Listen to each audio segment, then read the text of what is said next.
এই নিয়ে আমাদের বাড়ির রথ 3 বছরে পা দেবে।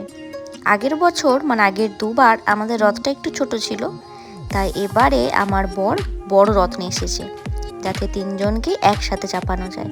আর এটা ছিল আজকে রথের দিনে ওদের সকালের সাজ। 3 জনেই একই রকমের একই সাথে ম্যাচিং করে জামা পরেছে, তার সাথে সাজুগুজু। তো এই হচ্ছে আজকে আমাদের রাধারানীর লুক, মানে রাধারানীর সাজসজ্জা। সেটা কেমন লাগছে তোমরা জানিও। আর গোপালদের 2 গোপালদেরকেও দেখিয়ে দিচ্ছি তোমাদের সাথে, কেমন লাগলো সেটাও অবশ্যই জানিও। আর আজকের ভিডিওটা তোমাদের কেমন লেগেছে সেটাও কিন্তু কমেন্ট করে জানাতে ভুলবে না। তাহলে দেখো কেমনভাবে আমরা আমাদের বাড়ির রথযাত্রা ছোট্ট করে আর সবাইকে নিয়ে সেলিব্রেট করলাম।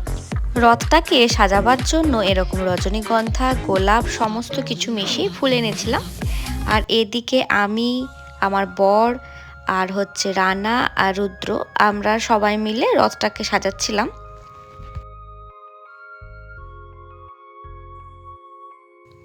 তো এই বাচ্চাগুলো হচ্ছে একটা আমার কাকুর মেয়ে সম্পর্কে, ওই যে ছোটো মতো সে হচ্ছে আমার ননদ, আর বাকি 2 জন হচ্ছে পাশের বাড়ির বাচ্চা। তো ওরাও দেখতে এসেছিলো কেমন করে আমরা রথটা সাজাচ্ছি। তো দেখো দেখতে দেখতে আমাদের রথটা প্রায় কমপ্লিট হয়ে গেছে সাজানো। আর এবারে রথটা কিন্তু বেশ বড়, 3 জনই একসাথে রথে বসতে পারবে। রথটা সাজানো হয়ে গেছে আর রাধারানী গোপাল ওদেরকে চাপাবার জন্য রথটাকে ঠাকুর ঘরে নিয়ে এসেছি। রাধারানী যেহেতু গোপালদের থেকে একটুখানি বড়, তাই রাধারানীকে নিচে বসাচ্ছি, কারণ নিচের জায়গাটা তুলনামূলক বড়। তো প্রথমে রাধারানীকে মা বসিয়ে দিচ্ছে, আর বসানোর সাথে সাথে রাধারানীর চুলটা খুলে গেছে। তো চুলটা লাগিয়ে পরে আর আমাদেরকে যে মুকুটটা আছে সেটা পরিয়ে দেবো।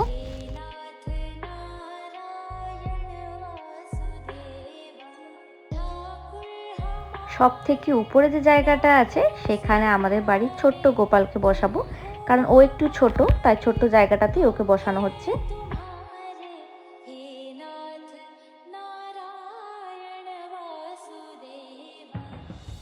রথের মিডিলের যে জায়গাটা আছে সেটাতে আমাদের আরেক গোপালকে বসিয়ে দেব। এর হাইটটা মোটামুটি ভালোই, সেজন্য ওকে মিডিয়ামে বসালাম। তো সবাই 3 জনই পরপর বসে গেছে। এরপর আমরা আমাদের রথ বাড়ির বাইরে বের করব। রথ বেরোবার সাথে সাথে আমিও কতগুলো ধূপের কাঠি হাতে নিয়েছি, যাতে পুরোটা রাস্তা গোপাল রাধারানী ওদেরকে ধূপ দেখাতে দেখাতে নিয়ে যেতে পারি।